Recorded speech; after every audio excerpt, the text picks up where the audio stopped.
നമസ്കാരം, എല്ലാ കൂട്ടുകാർക്കും എൻ്റെ യൂട്യൂബ് ചാനലിലേക്ക് സ്വാഗതം. ഇന്ന് നമ്മളിവിടെ തയ്യാറാക്കാൻ പോകുന്നത് പൈനാപ്പിളും ഏത്തപ്പഴവും ചേർത്തൊരു പുളിശ്ശേരിയാണ് തയ്യാറാക്കാൻ പോകുന്നത്. അതിന് വേണ്ടിയിട്ട് 1 ലിറ്റർ തൈര് നമ്മൾ നന്നായിട്ട് ഉടച്ചെടുത്തിട്ടുണ്ട്. ഒരു തേങ്ങ ചിരകി അതിൻ്റെ പാലെടുത്തിട്ടുണ്ട്. ഒരു പൈനാപ്പിളിൻ്റെ പകുതിയാണ് നമ്മൾ എടുത്തിരിക്കുന്നത്. ഒരു ചെറിയ ഏത്തപ്പഴവും 4 പച്ചമുളക്, വെളുത്തുള്ളി, ഇഞ്ചി, കറിവേപ്പില. ഇനി ഇത് നമുക്കൊന്ന് തയ്യാറാക്കിയാലോ? ഇപ്പോൾ പുളിശ്ശേരിയൊക്കെ തയ്യാറാക്കുമ്പോൾ മൺപാത്രങ്ങളിൽ വേണം നമ്മളിത് തയ്യാറാക്കാൻ. അതിന് വേണ്ടിയിട്ട് നമ്മളൊരു കറിച്ചട്ടിയിലാണ് ഇപ്പം ഇത് തയ്യാറാക്കാൻ പോകുന്നത്.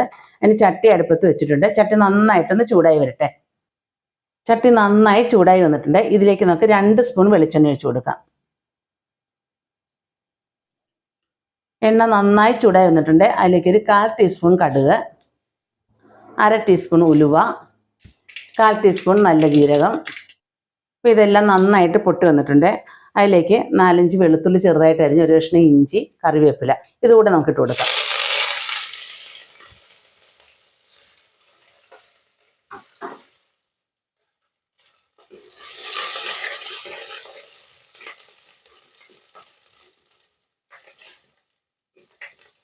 ഇത് നന്നായിട്ടൊന്ന് മൂത്ത് വരട്ടെ. അപ്പോൾ ഇഞ്ചിയും വെളുത്തുള്ളിയെല്ലാം നന്നായിട്ട് മൂത്ത് വന്നിട്ടുണ്ട്. അതിലേക്ക് നമുക്ക് പച്ചമുളക്, ഏത്തപ്പഴം, ചെറുതായി അരിഞ്ഞ് വെച്ചിരിക്കുന്ന പൈനാപ്പിൾ ഇതെല്ലാം കൂടെ നമുക്ക് ഇതിനകത്തേക്ക് ചേർത്ത് കൊടുക്കാം.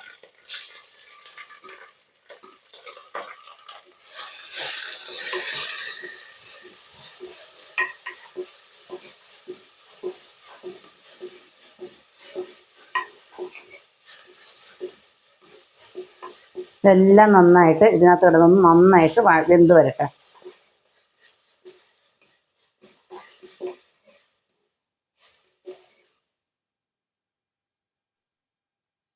ആവശ്യത്തിനുള്ള മഞ്ഞൾപ്പൊടി ചേർത്ത് കൊടുക്കാം.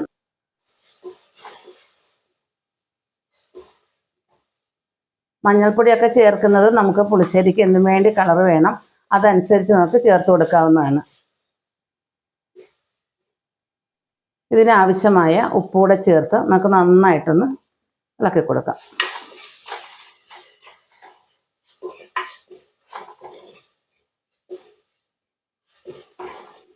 പൈനാപ്പിളും ഏത്തപ്പഴവും ഒക്കെ നന്നായിട്ട് വാടി വന്നിട്ടുണ്ട്.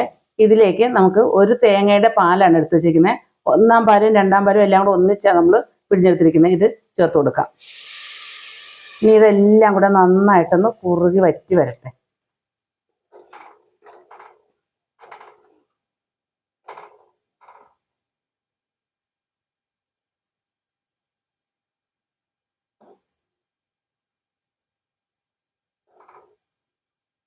നന്നായിട്ട് വറ്റി കുറുകണം. അപ്പോൾ നമ്മുടെ പൈനാപ്പിളും ഏത്തപ്പഴവും ഒക്കെ നന്നായിട്ട് വെന്തുടയുകയും ചെയ്യും.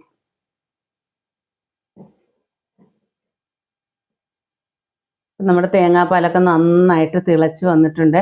അതിൽ കിടന്ന് വേണം നമ്മുടെ പൈനാപ്പിളും ഏത്തപ്പഴവും ഒക്കെ നന്നായിട്ട് വെന്ത് വരണം. അതിന് ശേഷം മാത്രമേ നമ്മൾ തൈര് ചേർത്ത് കൊടുക്കാവുള്ളൂ. തൈര് ചേർത്ത് കൊടുത്തു കഴിഞ്ഞാൽ പിന്നെ തിളയ്ക്കാൻ പാടില്ല. ഒന്ന് ചെറിയ ചൂടാക്കിയിട്ട് നമ്മളിത് ഓഫാക്കുകയാണ് വേണ്ടത്.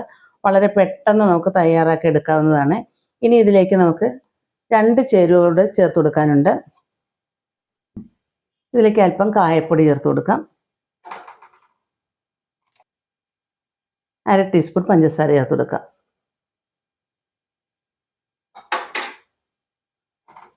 എല്ലാം കൂടെ എന്നിട്ട് നമുക്ക് നന്നായിട്ടൊന്ന് ഇളക്കി യോജിപ്പിക്കാം.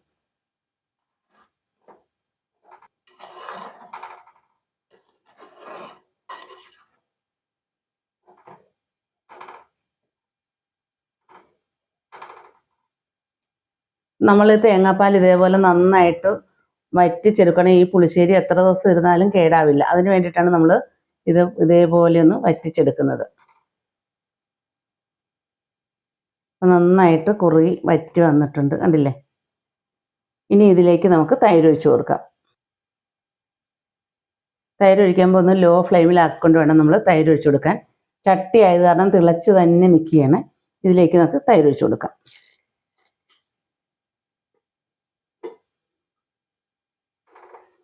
ലോ ഫ്ലെയിമിലാക്കി വെച്ചിരിക്കുകയാണ്. ഇനി ഇത് തിളയ്ക്കാൻ പാടില്ല.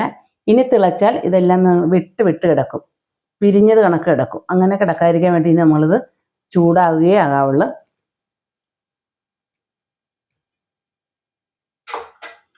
ഈ സമയത്തോടെ ഉപ്പൊക്കെ ഒന്ന് ചെക്ക് ചെയ്യാം.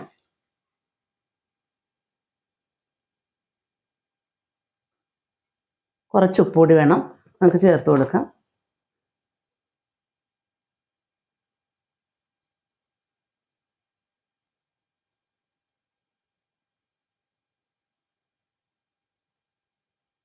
നന്നായിട്ടൊന്ന് ചൂടായി വരട്ടെ. പ്രത്യേകം ശ്രദ്ധിക്കേണ്ട ഒരു കാര്യം, ഇനി ഇത് തിളച്ച് പൊട്ടിപ്പോകാൻ പാടില്ല.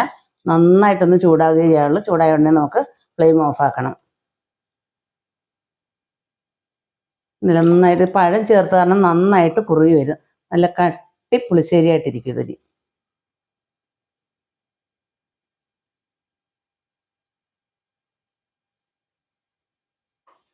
നമ്മുടെ വീട്ടിലൊരു വിശേഷമായിട്ട് എന്തെങ്കിലുമൊക്കെ പരിപാടികളൊക്കെ ഉണ്ടാകുമ്പോൾ നമുക്ക് വളരെ പെട്ടെന്ന് തലേ ദിവസം തന്നെ ഇതൊക്കെ തയ്യാറാക്കി വയ്ക്കണം. അപ്പോൾ നമ്മൾ പിറ്റേ ദിവസം ഇതെടുക്കുമ്പോൾ നല്ല ടേസ്റ്റി ആയിരിക്കും. നന്നായിട്ട് കുറുകി തടിച്ചു ഇരിക്കും. ഓണം, വിഷു, അതേപോലെ ദീപാവലി, അതേപോലെയൊക്കെയുള്ള ദിവസങ്ങളിൽ നമുക്ക് വീട്ടിൽ തയ്യാറാക്കി വയ്ക്കാവുന്ന വളരെ പെട്ടെന്ന് തന്നെ തയ്യാറാക്കാവുന്ന ഒരു പുളിശ്ശേരിയാണിത്. അപ്പോൾ ഓണം, വിഷു, അതുപോലെ ഉത്സവങ്ങളൊക്കെ വരുമ്പോൾ നമ്മുടെ വീടുകളിൽ ബന്ധുക്കളൊക്കെ വരത്തില്ലേ, ആ സമയങ്ങളിലൊക്കെ നമുക്ക് തലേ ദിവസം തന്നെ ജോലിയൊക്കെ തീർക്കുന്നതിന് വേണ്ടിയിട്ട് ഇതേപോലെ പുളിശ്ശേരിയൊക്കെ തയ്യാറാക്കി വയ്ക്കാം. തലേ ദിവസം ഇതേപോലെയുള്ള പുളിശ്ശേരി രാത്രി നമ്മൾ തയ്യാറാക്കി വയ്ക്കണേ. പിറ്റേ ദിവസം ആകുമ്പോൾ നല്ല കട്ടി പുളിശ്ശേരിയായിട്ടിരിക്കും. പഴം ചേർത്താൽ നല്ല കുറുകുറാന്നുള്ള നല്ല അടിപൊളി ടേസ്റ്റ്, സദ്യക്കൊക്കെ ഉപയോഗിക്കുന്ന അതേപോലെയുള്ള നല്ല അടിപൊളി ടേസ്റ്റോട് കൂടിയുള്ള പുളിശ്ശേരി നമുക്ക് തയ്യാറാക്കാൻ സാധിക്കും. അപ്പം ഇത് തിളച്ച് പൊട്ടിപ്പോകരുത്, അതാണ് പ്രത്യേകം ശ്രദ്ധിക്കേണ്ടത്. നന്നായിട്ട് ചൂടായി വന്നിട്ടുണ്ട്. നമ്മൾ ഫ്ലെയിം ഓഫ് ആക്കുകയാണ്. ഇനി ഇതിലേക്കൊരു വറ കൂടെ തയ്യാറാക്കണം. അത് നമുക്ക് ഇപ്പുറത്തൊരു പാൻ വെച്ചിട്ടുണ്ട്, അതിലേക്ക് നമുക്ക് വറ തയ്യാറാക്കാം. ഫ്ലെയിം ഓഫ് ആക്കിയാലും നമ്മളൊന്ന് ഇളക്കി കൊടുക്കണം.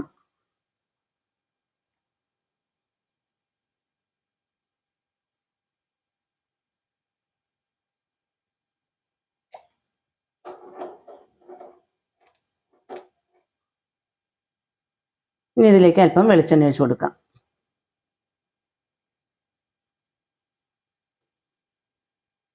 എണ്ണ ചൂടായി വന്നിട്ടുണ്ട്. കടുക് ചേർത്ത് കൊടുക്കാം.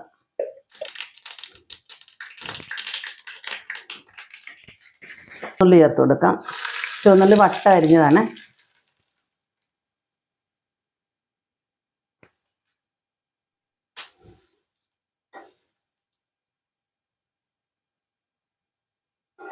ഉള്ളിയെല്ലാം നന്നായിട്ട് മൂത്ത് വരണം. ചുവന്നുള്ളി കൂടുതൽ ചേർക്കണം കേട്ടോ. നമ്മൾ പുളിശ്ശേരിക്ക് വറവട്ടിക്കുമ്പോൾ ചുവന്നുള്ളി കൂടുതൽ ചേർക്കണം.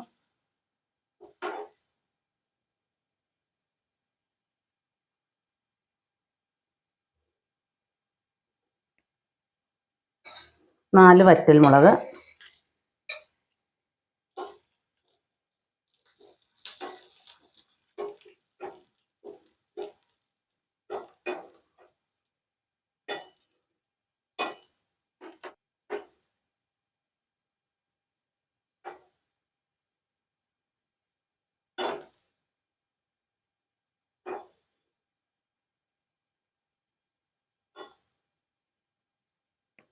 കറിവേപ്പില. ഇതെല്ലാം കൂടെ നമുക്ക് നന്നായിട്ടൊന്ന് മൂപ്പിച്ചെടുക്കാം.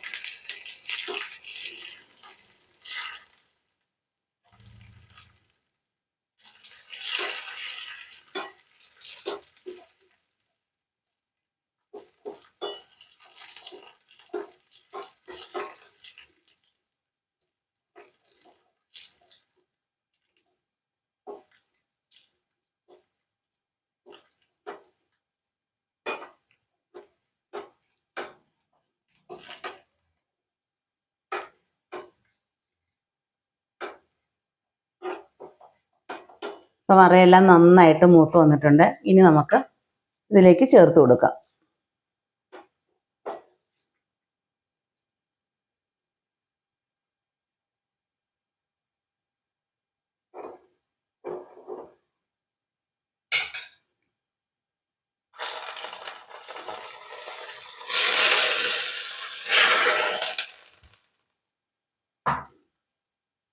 കണ്ടില്ല, നല്ല ടേസ്റ്റി ആയിട്ടുള്ള അടിപൊളി പുളിശ്ശേരി ഇവിടെ തയ്യാറായി.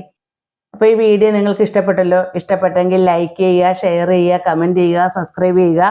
വീഡിയോ ഇഷ്ടപ്പെട്ടെങ്കിൽ ഫ്രണ്ട്സിനും ഫാമിലിക്കും ഒക്കെ ഒന്ന് ഷെയർ ചെയ്ത് കൊടുക്കുക. ഇനി ഇതുപോലെ നല്ല നല്ല വീഡിയോകളുമായി നമുക്ക് കാണാം. താങ്ക്